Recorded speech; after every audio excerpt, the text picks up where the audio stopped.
Okay, again, I've imported a video that is in the horizontal video format, or vertical video format, not horizontal. And I want to kind of briefly talk about how to deal with that. So again, if you bring this into Premiere and you just take and drag it into the sequence, it's going to make a sequence that's kind of vertical. Okay, but I want to put it into a horizontal format so I can control how it will look on YouTube. So to do that, you can go under File, New, Sequence. And doing so, then you can choose what size sequence you want. Now, a lot of these are set according to different cameras. And, you know, most of the time I just bring my footage in and I start dragging it into the sequence, and it makes the sequence the same dimensions and compression as the original footage. But in this case, I don't want to do that. So when you make a new sequence inside of Premiere, you'll notice you have all the different options up here and so on. This AVC HD is kind of a Sony format, I believe. But of course, there's some generic ones. Right here is a generic HD right here. These are all very generic HD formats right there. There's a couple digital SLR formats right there. There's some different. These are all different camera formats, and depending upon Red Camera, XD Cam was a Sony format as well. Or is that the Canon? No, I think it's Sony too. XD Cam. And so on. So these are the most generic. These ones, the HDV right here. So if I wanted to have the 720, and this is probably shot at 30 frames a second. You can see it there. So I might choose the HD right here, this one, 720. Notice it's going to be 720 by 1280 by 720 wide, though. A little bit different. This is, again, 720 by 1280. This is going to be 1280 by 720. But at least it's a starting point. And then you can give your sequence a name. And then if you have enough room, you can hit OK. And then it makes a sequence. Then I can take the guy or the video footage, and I'm going to edit the beginning out.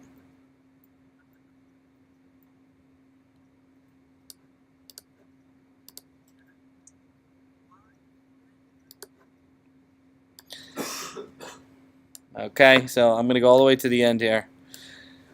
So what I'm going to do is I'm going to take that video footage and I'm going to drag it into the timeline now. Now watch what happens. It's going to ask me, this clip does not match the sequence setting. Changing the sequence to match the clip settings. I'm going to say no. I'm going to keep existing settings. And notice it puts the dude there in the middle. So it cut the top and bottom off somewhat. Now it's still there.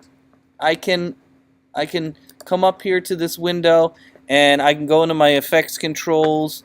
I can select, hold on, let me shrink this out a little bit so I can see it down here. I can go into my effects controls and I can scale it down if I want. So something like that. And I can get it to fit in YouTube. Or like I just did, we can actually scale it up. And then we can move him down a little bit. Oh, not across. Now, of course, it's going to be kind of blurry a little bit. And he does move around a little bit. But not too much. Oh, why is it so short? I have it on my video here.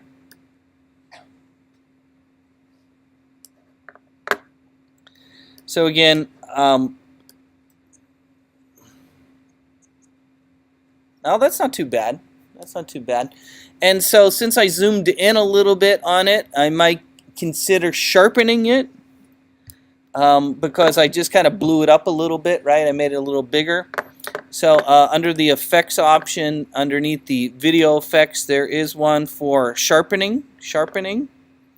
Noise and grain. Where's sharpen? Sharpen is under blur. Blur and sharpen. And then the one that you want to use if you're going to sharpen and you want to adjust the sharpening is called unsharp mask. If you use the unsharp mask and put it on there, oh, why am I got a blending mode here? I don't want to do that. you can adjust the sharpness, and you can see if you go up too high though, it gets really kind of ugly looking. It gets too sharp. But again, it's up to you. I was able to zoom in, again, starting with a new sequence, right? Starting with a new sequence, and then scaling it, as well as if you don't want to scale it like that, you can actually go down. It's okay to have it, you might want to just do a little pan scan. If you've never heard the term pan scan before, pan scan is a term that comes from when they would take the widescreen video or film and get it to fit the 4:3 ratio. I ever noticed when this movie's been modified to fit your screen? You remember those days when we used to see that? You guys remember those days? Okay, well, what are they talking about? Well, they took the widescreen video and they chopped off the ends. But they do it in a specific fashion, and the reason why it's called pan scan is somebody actually goes in there and moves the window around and try and get it. They don't just chop off the ends. They kind of move it around so that the most important images stay within the 4:3 ratio. Okay, and so that's kind of what I'm doing here. Is I might zoom in a little bit. I'm kind of messing around a little bit. A little bit of black on the edges is okay, but it's going to be much better. Now YouTube will accept it like this. Doesn't like the video. It will not accept it. I think it will, but it'll just I don't know. Has anybody tried doing a vertical one on YouTube? I think they put black on the sides. But then, see, I'm determining how it's going to look, where YouTube would just slap the thing on there, right? So, I guess my whole point here is by doing this, you can get him to go and put it on there. And, he's going to look wonderful. Well, what happened to his audio? I don't hear him talking.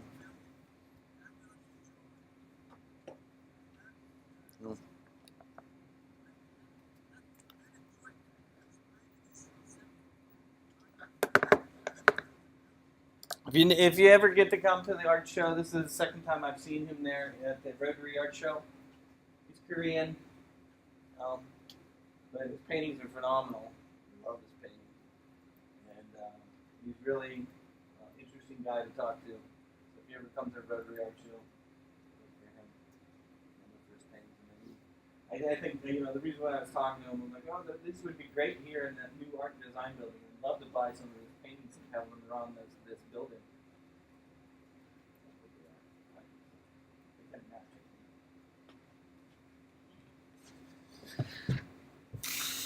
Again, though, since I was using a specific size, if I go under File, Export this now. If I go under File, Export Media.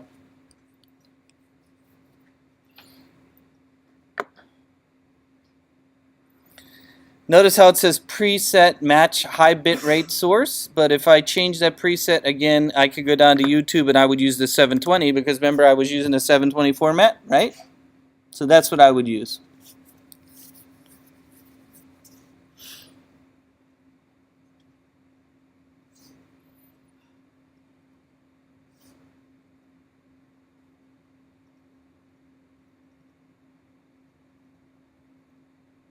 Any questions about that?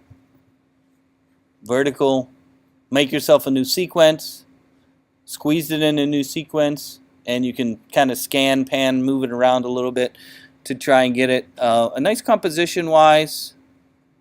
I don't know, or zoom in all the way. Did you saw that? I zoomed in all the way. I actually zoomed in all the way here. And then I moved it around a little bit.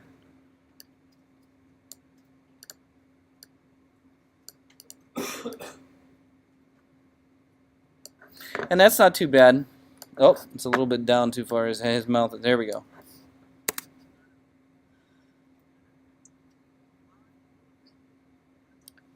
So that's not too bad. It's a little blurry, but at least it's full screen, right?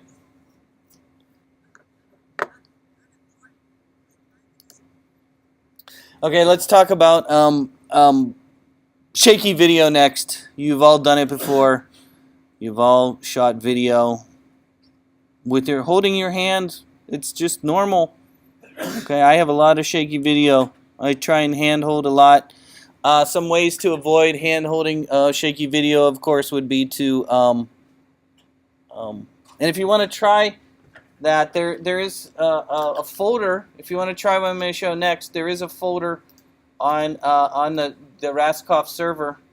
On the inside the Raskoff folder, there is one for GoPro footage, and use the first one, number 1610 under GoPro footage.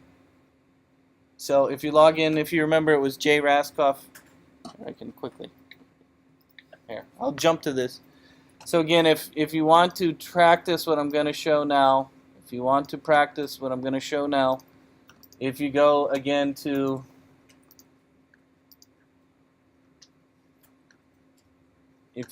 Go.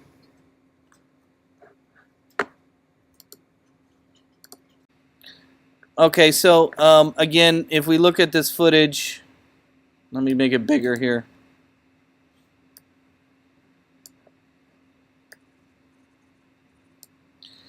This is probably not the best footage because it's shot through a window, but you can tell it doesn't have a lot of dynamic range to it, and it looks a little washed out and muddy. Again, one of the reasons why it looks washed out and muddy is because it's shot through a window. Probably the number one effect that they're using is this Luminardi presets, these ones up here. So if you find some footage and you go into the effects window, you have these presets up here.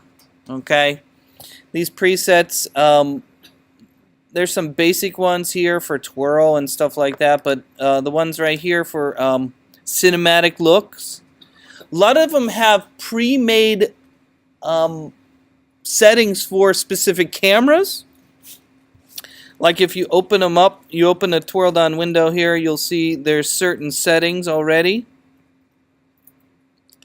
as well as film stock, as well as monochrome,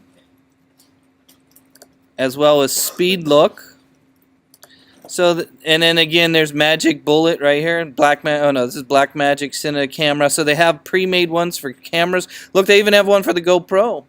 Maybe try that. And these are for different lighting effects. They have a Nikon ones, as well as a Red camera one. Look at that. So they have a lot of pre-made ones. If you don't want to start with the pre-made setting, and you want to start with just a generic one, and here's another trick, is not to actually put the color effect on the footage, but put the color effects or what you're doing on footage that on a layer above. Did you ever use the adjustment layers in Photoshop? Who's used adjustment layers in Photoshop, right? Well, you have the same thing here. Okay, so I'm gonna do the adjustments on a layer above. To do that, I need to make an adjustment layer. To make an adjustment layer, I go underneath File, New, notice how it's not highlighted. Why is it not highlighted? Because I don't have the project window selected. Go down and make sure your project window down here is selected. Make sure you have the project window selected, not the effects window, project window selected, because it has to put it in the project window. So again, in the project window, I'm going to go underneath File, New, Adjustment Layer. File, New, Adjustment Layer. Then I take that adjustment in whatever settings. It's going to use the default settings, whatever this is, whatever the settings for the. This is my footage is in this format. It's an old format.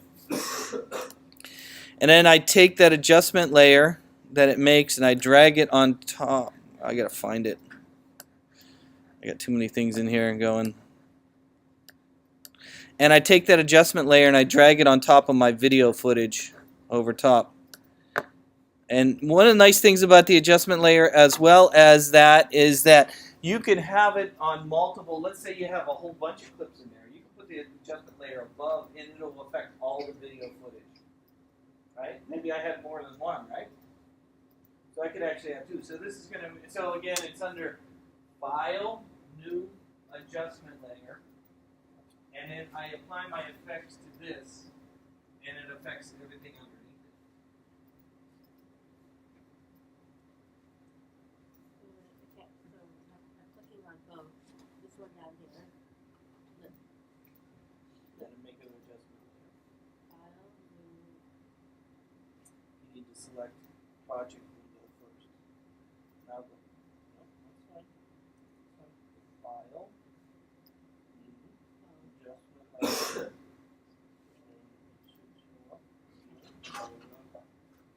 Stretch it out. Okay, so again, the beauty of the adjustment layer is that it's applying it on an effect above. So once I have that adjustment layer, I'm going to go, and I'm not going to use the pre-made, and I'm going to go back to my effects window right here, effects right here, go back to my effects window. So I'm not going to use the presets that are here. You might want to try some of them. You got cinematic look here if you want to try one. They got a faded film. They got, you know, cinematic looks here, faded film. Cinespace 25. I'm not sure what the difference is between these. They give you like a little thumbnail that shows you. So you might want to try them. I don't know.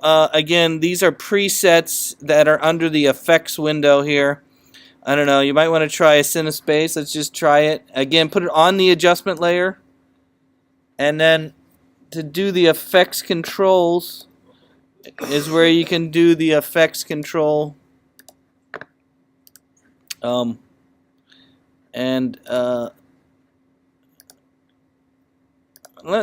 me not do this one. I love the curve though. It's my favorite. It's not affecting my thing. I don't know why.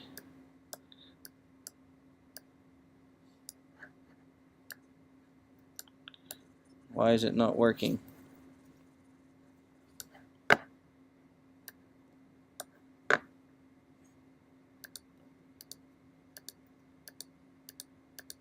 I don't know why it's not working. Let me delete this. Let me try the actual best place to find the color adjustment that I want to use is actually under color correction.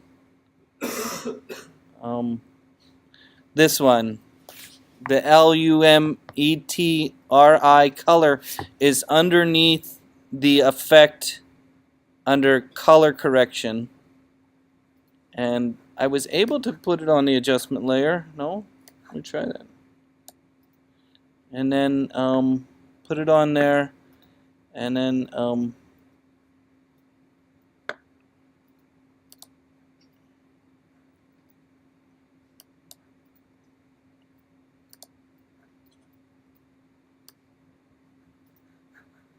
it doesn't seem to be working with adjustment layer. Maybe that doesn't work. I swear I was able to get it to work. Did you turn the preview off on the timeline? Where's that? Where's that? I'm sorry. Oh, thank you. Oh, no wonder I couldn't see it. Let me try again. This one is called right here, and if I put it on top, I go to the effects control is where you'll find your settings here. And probably the one I like the most under here is, of course, curves. Now, I've been using curves since 1989. One of the first color correcting things I ever did was called curves.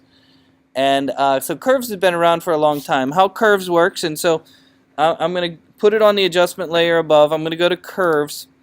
And again, how curves works is it gives you a line. Up here is white, down here is black. And if you want to increase the blackness, I usually put a dot along here, and I can drag this way, and you can see the darks are getting darker already. So I'm going to give it kind of a curve this way. And we kind of call this the S-curve. And then if I want to make the whites a little whiter, I drag this way. And right now, if you notice, I can turn my eyeball on and off here. And you can see the difference already in contrast. I tend to like the curves the best. Now I can actually see some of the mountain in here. It's giving me some detail in there.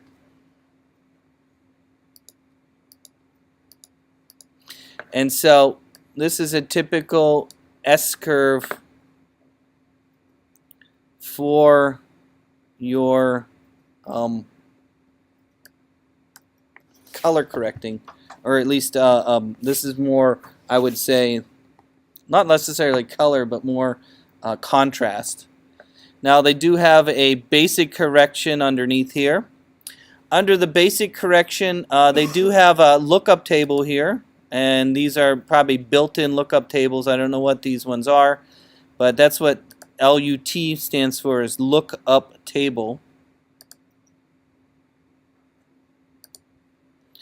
Then they do have a white balance. They have a temperature. Of course, the temperature would go from, you know, blue all the way, all the hues. So you can actually drag. You can see you go that way or you go this way. That was under temperature.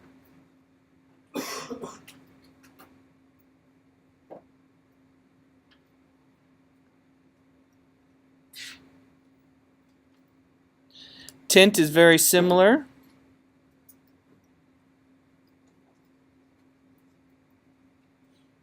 And these are kind of the same settings you have for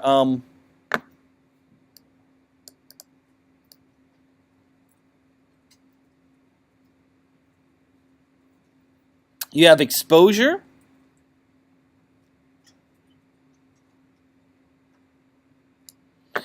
You have contrast. But I don't really. I'd say the curves is a little bit better. You have a highlight, and then you can increase your shadow.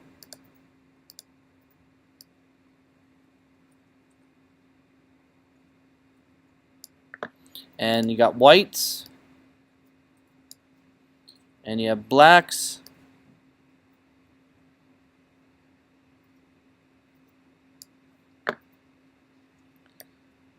And then, of course, they have an auto setting if you want to use auto. And then under the creative one is where you can do some sharpening. Sharpening, like we were looking at, and these kind of work like, the basic.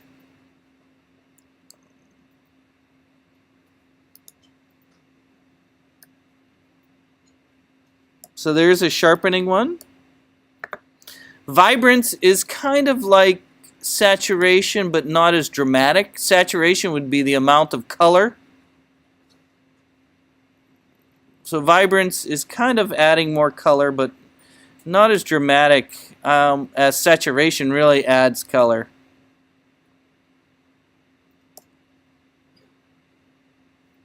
And then, of course, curves is what I did first. I love making the S-curve like that. Then we have a color wheel where you can adjust the midtones, shadows, and highlights. Then you have a hue, saturation, and lightness for HSL. And then vignette is for the edges of your video. So now if we look at my video, I smoothed it out and I added some contrast. It's really starting to look like Alaska now.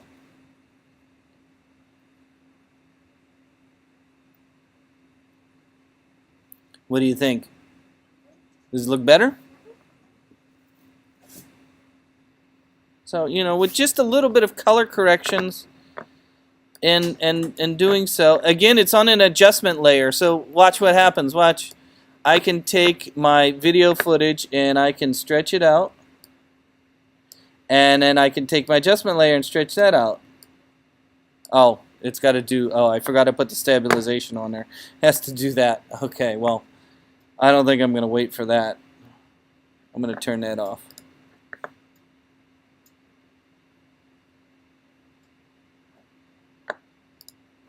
Where is my stabilization?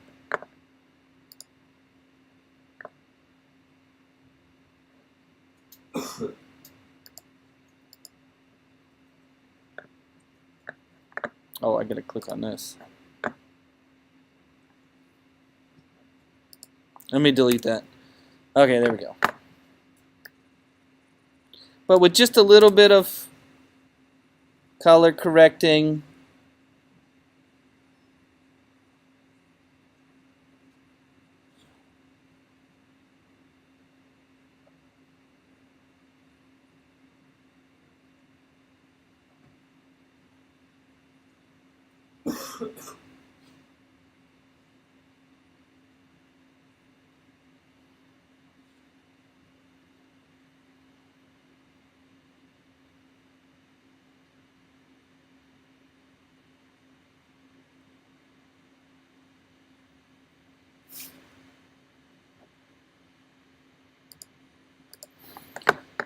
okay, let me do it to some other footage. That was just window footage. Let me find some other footage here.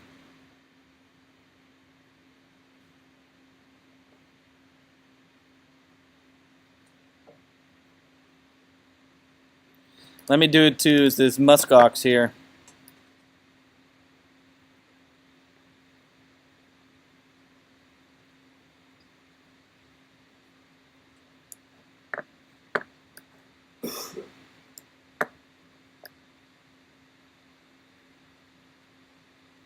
So one of the other problems you really run into when you're shooting video, especially outside, is that of course the sky tends to be awful bright compared to the ground. So you know, getting some contrast in the sky is rather a challenge. As you can see, even with this footage right here, we have that kind of sky is a little bit washed out here. So again, I'm going to use the same color one again. Oh, no, adjustment layer. Do it on adjustment layer. Find yourself, where's my adjustment layer?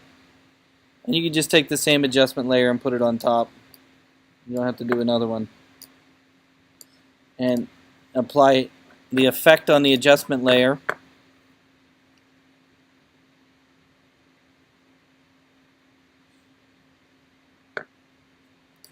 Again, I'm going to use the same one.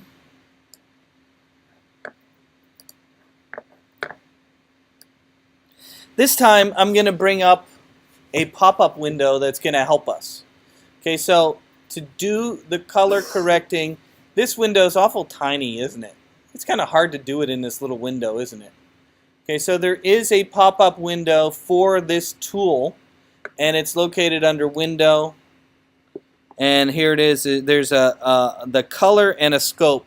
Okay, so what is the difference? Well, the color one will give you kind of a big window that you can use to do your adjustment without having to do that little window that we were doing it in, right? The first time I was doing it, this is the same settings. It's just they're in a different window. If you click on them, it'll show you a little pop-up window, and you can actually start making adjustments right there.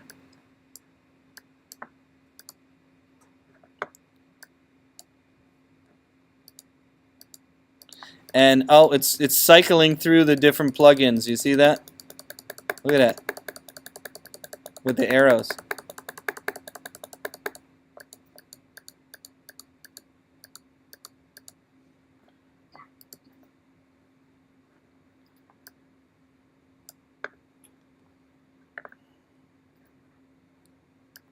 I don't know what this faded film look looks.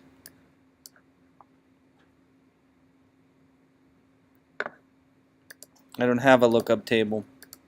Again, you have temperature, and you have tint. You have exposure,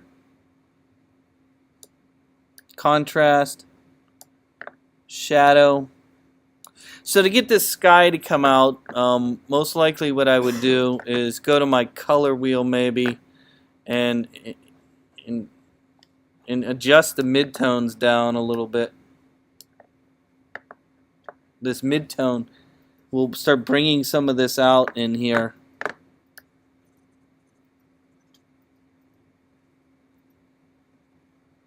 That looks a little bit better. So bringing this down a little bit, I think. Or, of course, I can use my curves, which, of course, you know I love, to get more in the sky. Kind of an S-curve like that.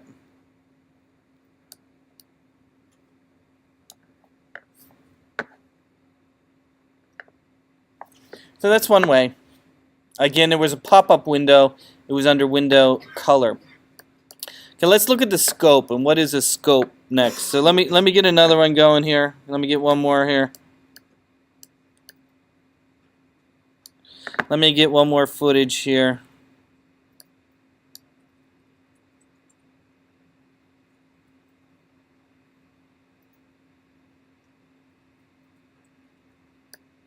We'll get a kid jumping on a rock. There he is. A kid jumping on a rock. Not too bad. Except he lost this moose in Mexico City. This moose he has in his hand right there. We were sitting at the airport and he left it at the airport in Mexico City.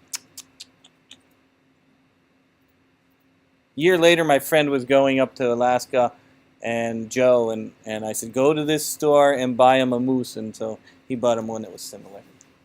So that was nice. Let's see. This is probably not the best footage. Maybe this is better. Let me try this one. This might be better. Okay, so let me put my adjustment layer on there again. I'm going to put my adjustment layer on. Oh, why do I keep getting this? Oh, great. The window is not big enough. Okay. Let me get my adjustment layer again.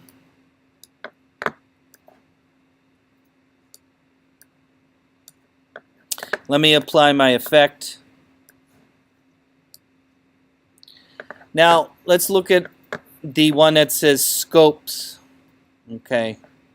What are we looking at when we're looking at the scopes here? Okay. So, we're looking at the different values of color as well as mostly, video is made up of two things. It's made up of luminosity, which is the brightness and darkness, and then the chroma, which is the color information, is what makes up a video signal. So you'll notice there's a scale that goes from 0 to 100 here in this scope. And 0 is black, okay? 100 is white. As you can see, most of the image is in between 0 here. Between 0 and 20, there's nothing here, right? And in between 80 and 100, there's pretty much nothing here. And what is this showing me in this scope? Well, it's showing me that there's not a lot of contrast. There's no blacks in here. This image has not one black. Everything is gray, or in that range of gray. So by looking at the scope, you can see where you're lacking a little bit. Okay, again, 0 to 100 here. So watch what happens when I start adjusting. I'm going to leave this up here a little bit, and I'm going to bring in my, so we're going to leave this here. And we can adjust over here, or we can adjust with the other pop-up window if we want. We can bring that other pop-up window again. There we go. This one again. And of course, let me put them next to each other. So what we could do is, again, I can add, I'm going to do curves again, or let's do contrast. I'm going to go under the basic color correcting, and we can adjust the contrast, and look at how the scope is changing already. Do you see how as I'm dragging the contrast up, notice how the blacks are getting, there's some kind of black coming, and white is going to get white. Okay, so again, we can show a before and after. Before and after. So the scope as I adjust the contrast, you can see I'm starting to get darker darks and lighter lights, and it's giving me more of a dynamic range. So all this is really showing you is your dynamic range, and there's not a lot of dynamic range in there. Shadows right here, look, I can bring the blacks down. Look, as I'm bringing the shadow down, it's bringing the blacks way down. Now the reason why we have scopes is the purpose of the scope is so that you don't go out of a range. So if I go all the way down here, and look at that, if I go, you can see I'm going way out of range by taking the blacks and going way down below, and you can see what happened here. It got really dark, didn't it?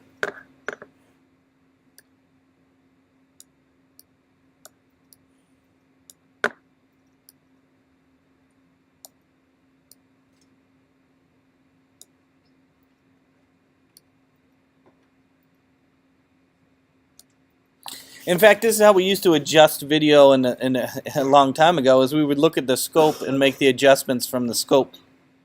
From this. This is what you were looking at. Not necessarily the image. Because the problem is, in the old days, the monitors were crappy, right? And so when you were looking at an old, cathode ray tube kind of thing, you couldn't really tell what was going on because the monitors were not very good. Where this would tell you more of what the video signal was. This is more accurate. This is showing you the dynamic range. So usually the best is to have it between 7 and 90. I usually don't go 100. This starts blowing out if you go above that. The whites would be so bright that it just does what's called blowout, where it just blows it out. So again, there's something called a scope in there, and that scope then allows you to see the dynamic range. And you can see right now, look at the difference between before and after right here. Just by doing some of the basic adjustments. What a better video footage, huh? What better video.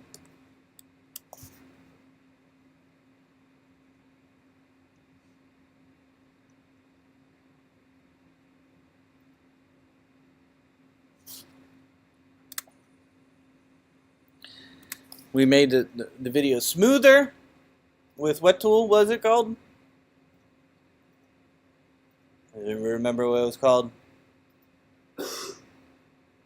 Something warp, wasn't it? And then we increased our contrast. Woo, look at the scope of this one. You can tell, look at the whites are getting way blown out there. Look at that. And the blacks, I think we went too dark a little bit here. Yeah, I went a little bit too dark, maybe. It's okay.